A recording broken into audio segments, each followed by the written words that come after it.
Alimenta tu campo. Programa auspiciado por Solquifar.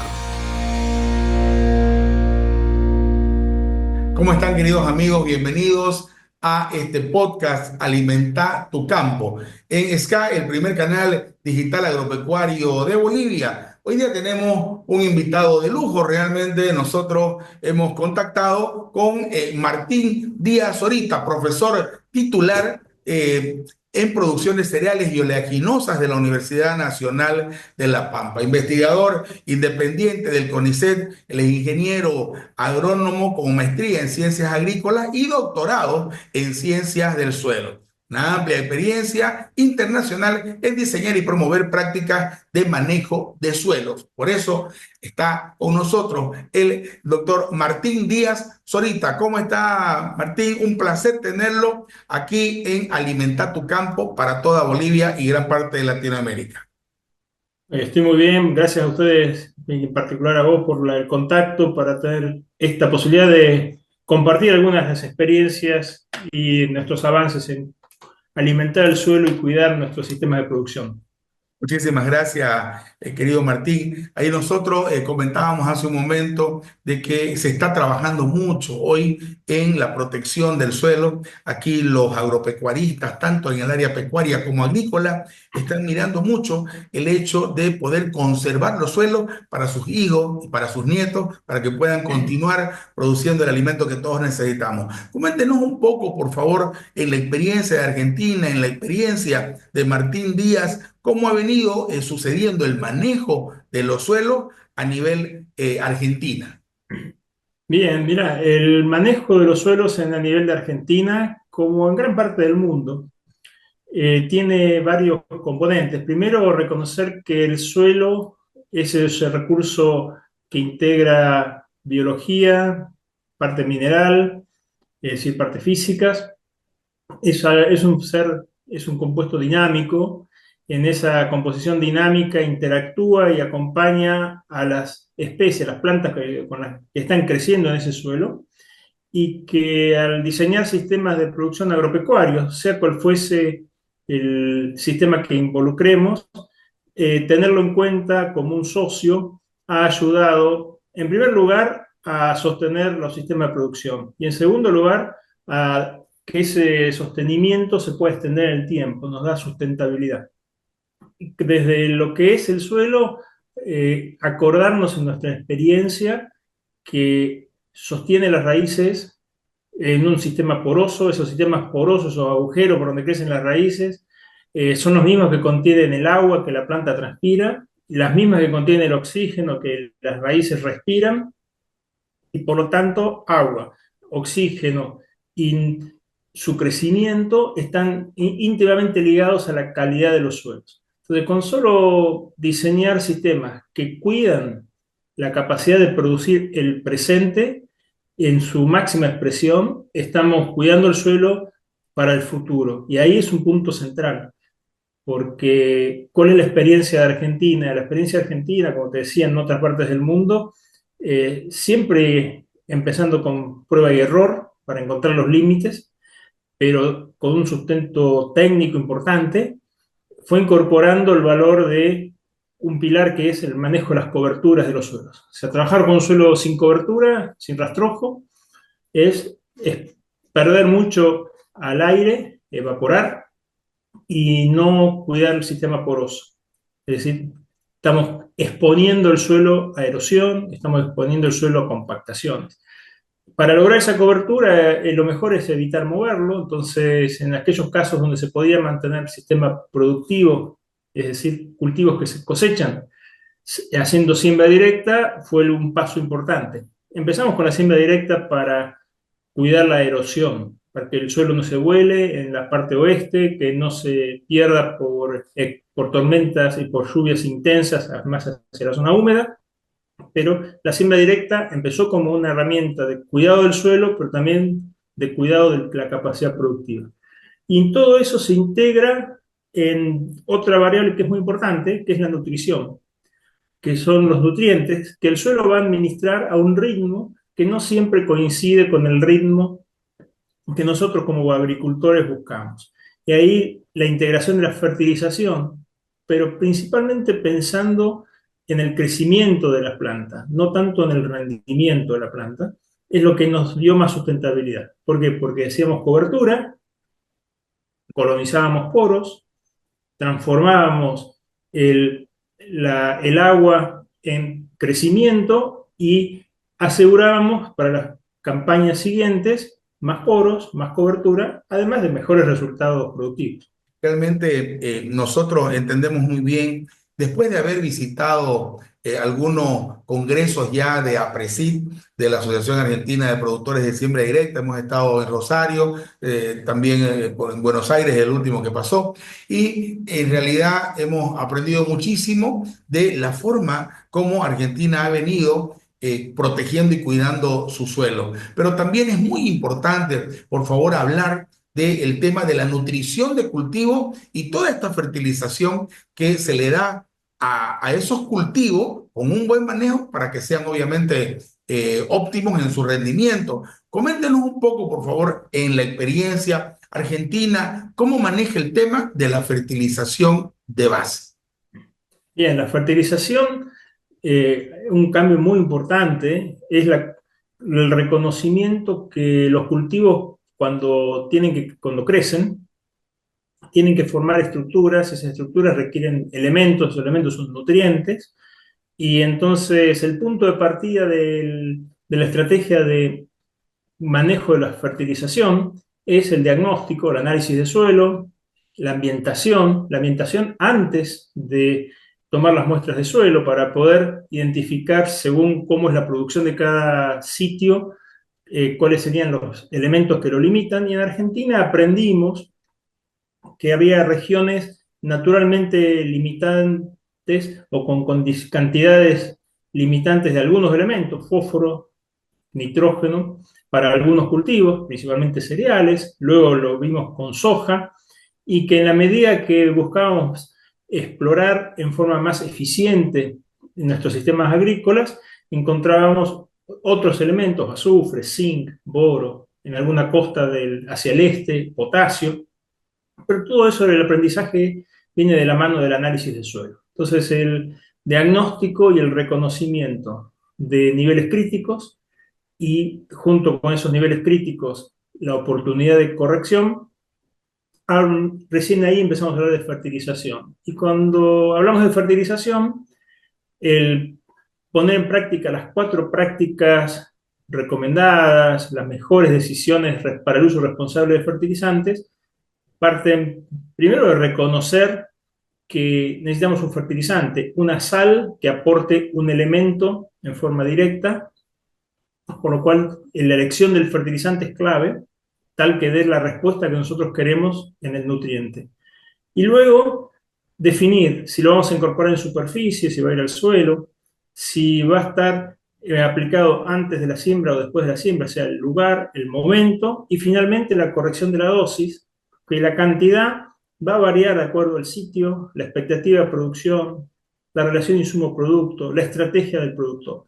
Entonces, imaginar recetas únicas es una cosa que no funciona, sí es tener buen diagnóstico, un profesional que asesore y que integralmente reconozca las limitaciones y reconozca a la vez la estrategia de corrección.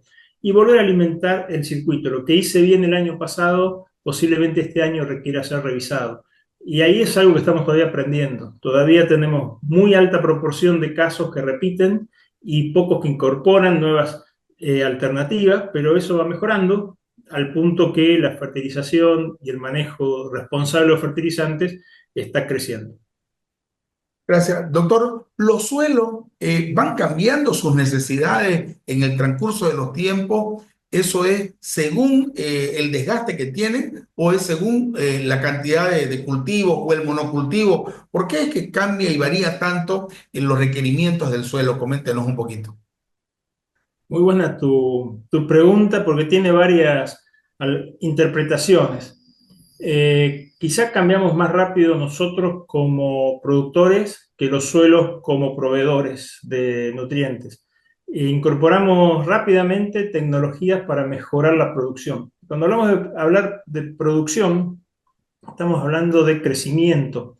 Y cuando decimos crecimiento es demanda de nutrientes. Entonces, cada vez que hacemos una práctica de mejora, corregimos una densidad de siembra, elegimos un mejor híbrido, una mejor variedad, eh, modificamos las densidades, es decir, somos más eficientes en la búsqueda del crecimiento, lo que estamos haciendo es aumentando la demanda de un recurso hacia el suelo.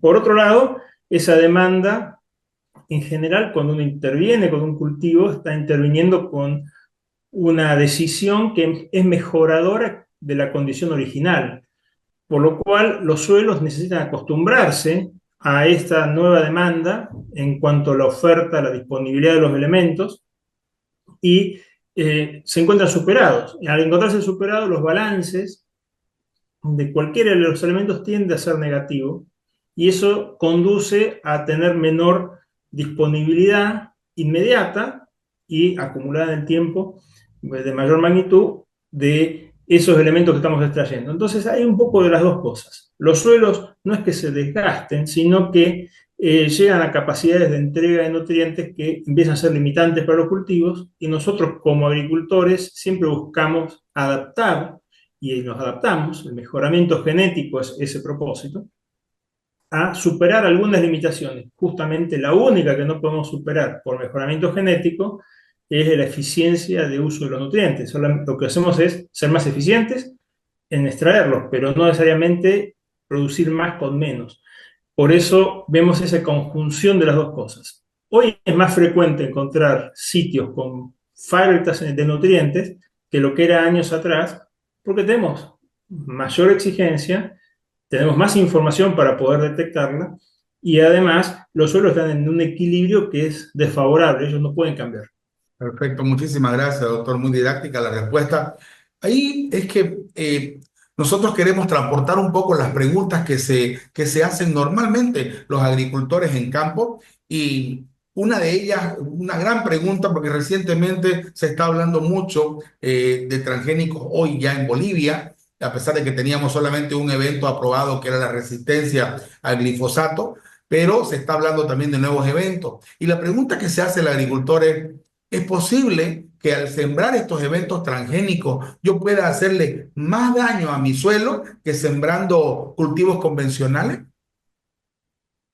Desde el punto de vista, sí, esa respuesta es prácticamente difícil de poder responderla, porque no hay una relación entre el origen del mejoramiento y la calidad de los suelos. Todas las decisiones que un agricultor incorpora es para manejar productividad, ser productivo, es decir, que el cultivo pueda crecer. Y las transgénesis, que al menos las que conocemos y que usamos, son para hacer más eficiente nuestra producción, desde las resistencias a algunos herbicidas como el comportamiento frente a algunas plagas y dar, por ejemplo, todo lo que sea lepidópteros. Entonces, lo que estamos haciendo es adaptándonos a producir. Y si hay una palabra clave para que un suelo mantenga su capacidad de producir, es que logre producir. Por lo cual, todas las decisiones que acompañan a hacer biomasa, y la biomasa que uno ve es la de la superficie, pero proporcionalmente también la está en profundidad. Por lo tanto, es biomasa de raíces. Todo lo que sea generar biomasa acompaña a la formación del rendimiento, pero también acompaña al cuidado del suelo.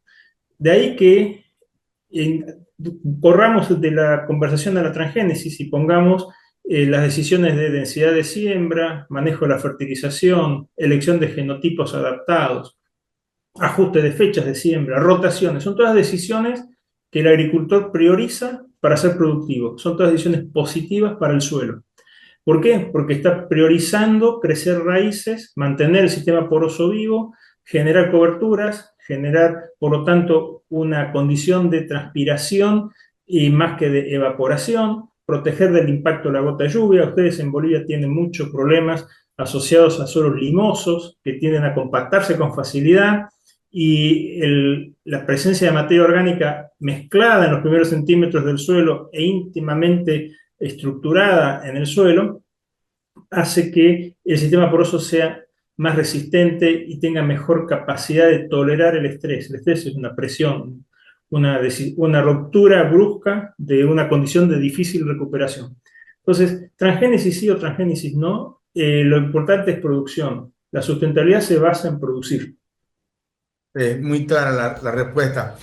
Vámonos, señores, a un brevísimo corte comercial de nuestro auspiciador Solquifar, que siempre está apoyando a este podcast para que nosotros podamos llevarle la información que usted precisa para ser cada vez más eficiente en sus cultivos y conservar su suelo. Enseguida retornamos con más de Alimenta tu Campo. Ya volvemos.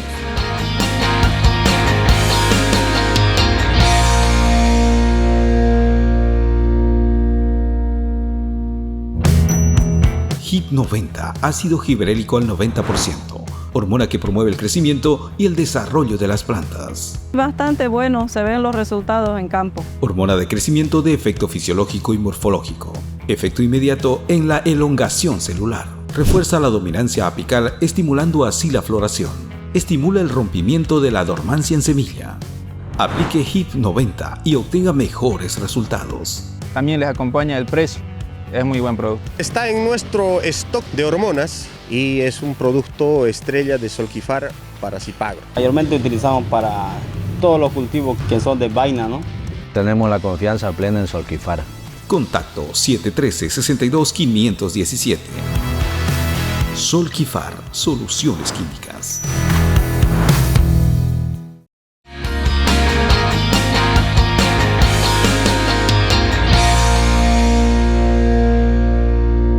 Continuamos en Alimenta tu Campo con el doctor Martín Díaz Zorita. Doctor, muchísimas gracias nuevamente por estar junto a nosotros. Realmente una excelente conversación y buscando un poco nosotros de transportar la experiencia de nuestros hermanos argentinos que hace muchísimo tiempo tienen una excelente producción agropecuaria.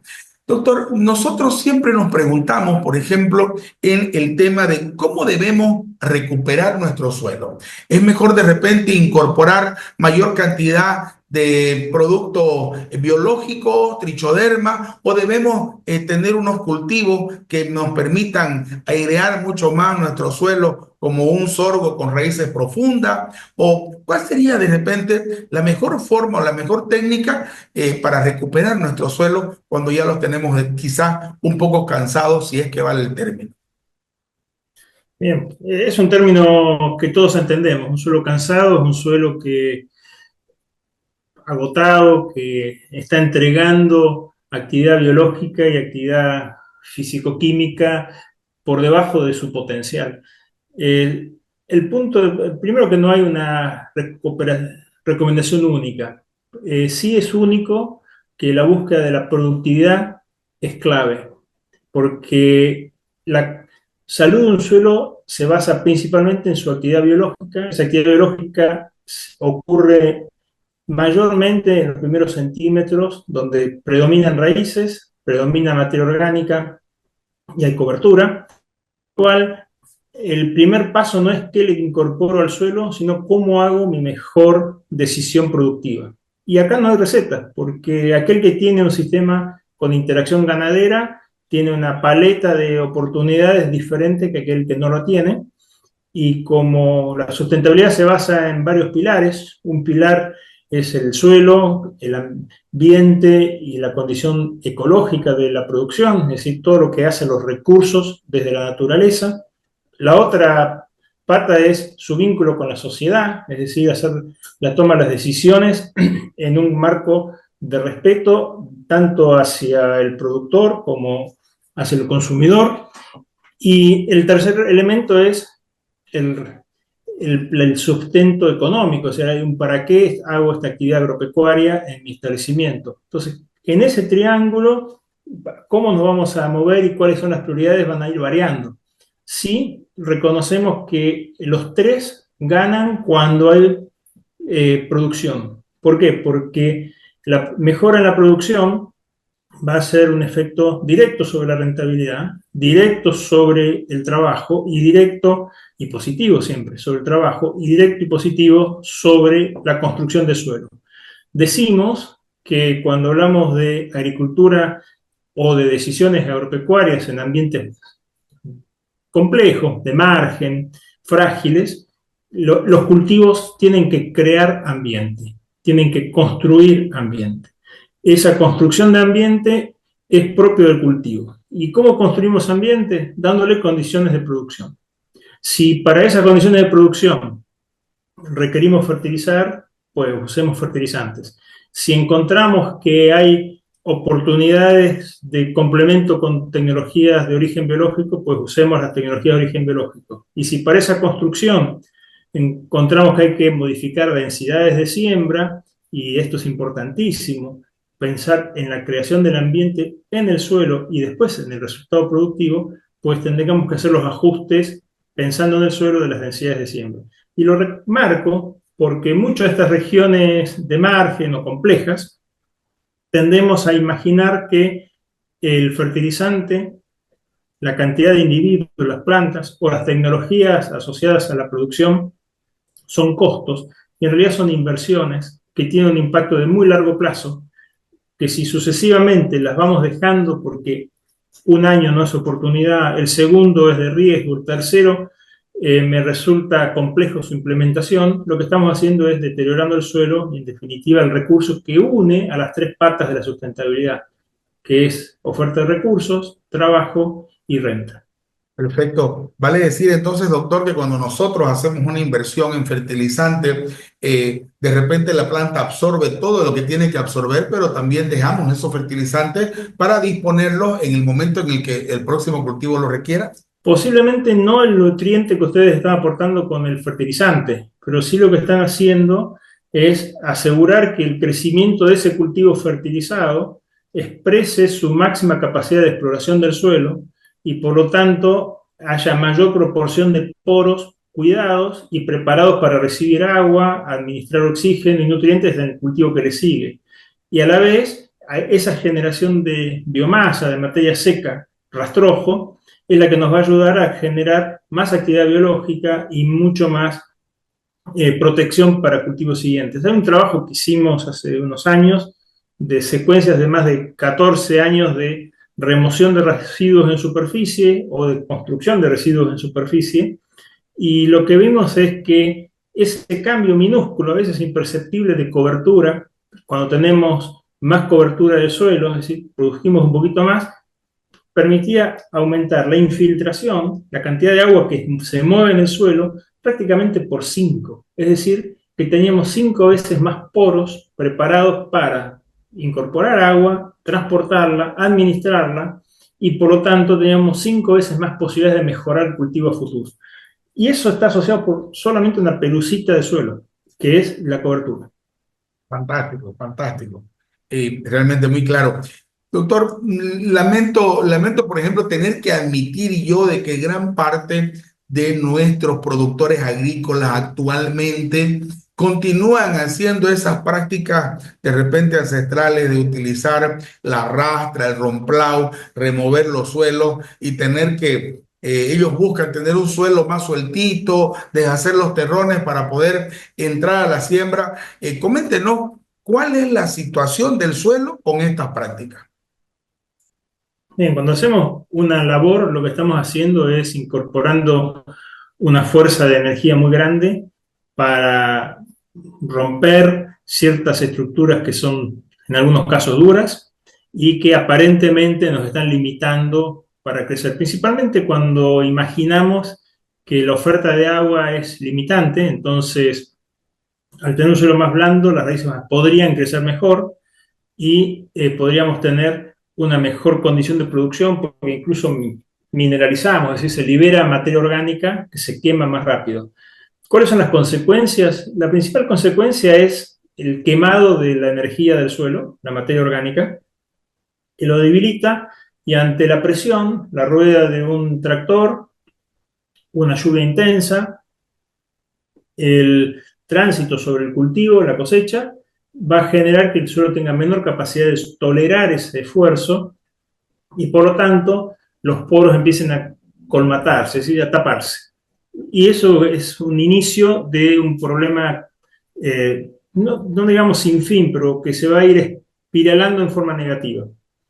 ¿Tenemos que hacer sí o sí y a ciegas la siembra directa? No, porque en la medida que no conocemos el origen del suelo, posiblemente no podamos tener respuestas para mejorar su capacidad productiva.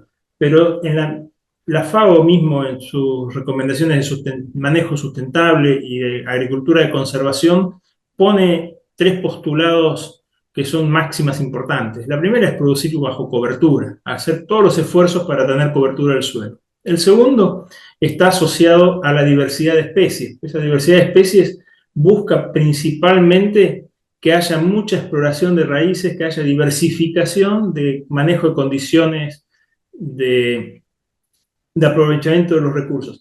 De ahí que el monocultivo no es una práctica recomendada, aunque podríamos empezar a hablar de secuencias, de distintos tipos de secuencias que nos ayudarían a tolerar. La tercera está muy asociado a todo lo que es la no remoción. O sea, por un lado generar cobertura, por otro lado es no quemarla.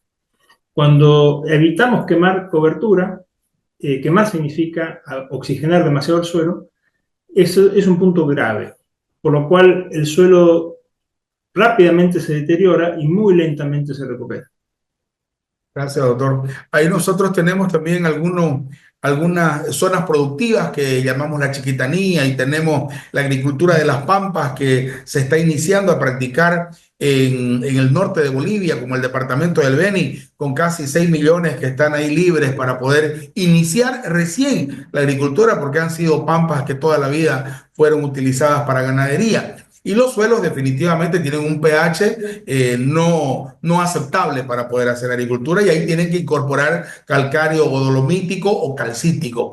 ¿Cuál es la diferencia, por ejemplo, en este tipo de suelo que precisan este tipo de calcáreo? Porque algunos agricultores dicen necesita 4 o 5 toneladas de calcáreo por hectárea, ¿no? Cuando no da el bolsillo, ellos tienen que ponerle 1,5 toneladas o 2 toneladas y, bueno, definitivamente no alcanzan los rendimientos. ¿Cuál es el consejo más apropiado para trabajar la agricultura en este tipo de suelo? Primero, la primera palabra que me viene a la mente ante tu pregunta es precaución, porque no todos los suelos tienen aptitud agrícola. La segunda es paciencia, porque lo que estamos queriendo es en poco tiempo modificar algo que es milenario. Y tercero, en esa precaución y en esa paciencia, tener una visión de largo plazo en cuanto a los pasos ordenados a seguir y respetarlos. Acá no es cuestión de poner ingredientes a tontas y a locas, sino corregir estratégicamente las necesidades. Si por el análisis de suelo y la aptitud del suelo se necesitan 4 toneladas de cual fuera la enmienda para reaccionar con ese suelo y generar un perfil son unos centímetros donde van a crecer saludablemente las raíces, agregar menos no significa que vamos a tener menos, sino que vamos a tener nada. Entonces, transformamos lo que yo creía que iba a ser algo intermedio en un costo, pero no en una solución. Por lo cual es muy importante el asesoramiento, el diagnóstico. Ustedes tienen la complejidad de que muchos de estos suelos son aluviales. ¿Qué quiere decir eso? Son suelos que tienen mezclas de características asociadas a todo lo que es corrimiento de agua. Y recordemos lo que es corrimiento milenario. Entonces queremos corregir algo que sucedió durante miles de años. Y de ahí que el diagnóstico y el reconocimiento de los procesos es clave. Y cuando estamos manejando suelo, estamos manejando agua, y cuando manejamos agua hay que ver de dónde vamos a nutrirnos, cómo lo vamos a almacenar y cómo vamos a estar sacando esa agua del lote si no se transpira. Y entonces no todas las soluciones son copiables, y en algunas es precaución, paciencia, y decisión más certera es evitar. Perfecto, muchísimas gracias. Doctor, coméntenos un poquito. Lamentablemente nosotros tampoco, si bien es cierto, tenemos centros de investigación en nuestro país, también es cierto que quizás no cuenten con los recursos apropiados para poder desarrollar el trabajo que a ellos les gustaría. Coméntenos un poco sobre el trabajo de CONICET, por favor, para que todos nosotros conozcamos. Bien, CONICET, junto con universidades, junto con el INTA, el Instituto Nacional de Tecnología Agropecuaria, cada uno tiene sus proyectos de investigación y sus recursos. En el caso particular de lo que hacemos en la Facultad de Agronomía en la Universidad de La Pampa, Son trabajos mayormente de integración público-privado, donde acompañamos decisiones de los productores y vamos trabajando junto a los productores en estudiar estos procesos y moldearlos. En Argentina tenemos una asociación, CREA, que es la Asociación de Consorcios Regionales de Experimentación, que son grupos de productores distribuidos en todo el país y que algunos tienen planes de trabajo con los cuales interactuamos y generamos información. Muchos de los datos que te comenté surgen de ellos, y la parte de nutrición es la interacción con una asociación civil que se llama Fertilizar, que tiene como objetivo la búsqueda de generación de información de soporte de buenas prácticas de manejo de nutrición de cultivos. Entonces, ¿qué hace el CONICET? Nos da la posibilidad a los investigadores de hacer foco en algunas temáticas y los vínculos con otras instituciones públicas y también del sector privado, ir construyendo esta información. No es algo que se planifica en forma global, sino que es una construcción permanente. Y los recursos, como te mencionaba, mayormente es de la interacción público-privada.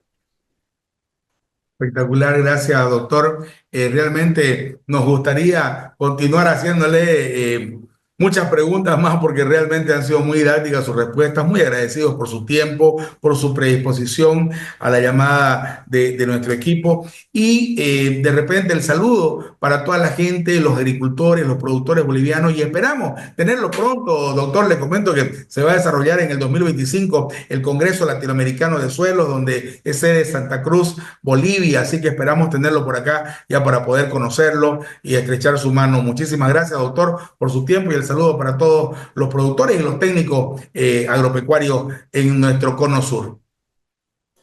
Pablo, muchísimas gracias a ustedes por la confianza y la invitación a tratar de llegar al Congreso Latinoamericano. Posiblemente hagamos lo posible para estar. Lo tengo en agenda, pero tengo todavía algunas cosas que trabajar. Y también mi reconocimiento a ustedes y a todos los productores que en Bolivia conozco bastante de haber ido a trabajar por allá, que sé con qué habilidad y capacidad buscan, adaptan y adoptan tecnologías para ser cada vez más sustentables y progresar. Así que desde nuestra parte, agradecidos por tu curiosidad en conocer nuestras visiones y disponible para próximas conversaciones. Muchísimas gracias, doctor. Un fuerte abrazo a través de usted a todos los técnicos agrónomos y los doctorados que tenemos nosotros allá en Argentina. Muchas gracias y con ustedes, queridos amigos, será hasta un próximo podcast de Alimenta tu Campo gracias a Solquifar. Hoy estuvimos con el doctor Martín Díaz. Muchas gracias. Alimenta tu Campo. Este programa fue auspiciado por Solquifar.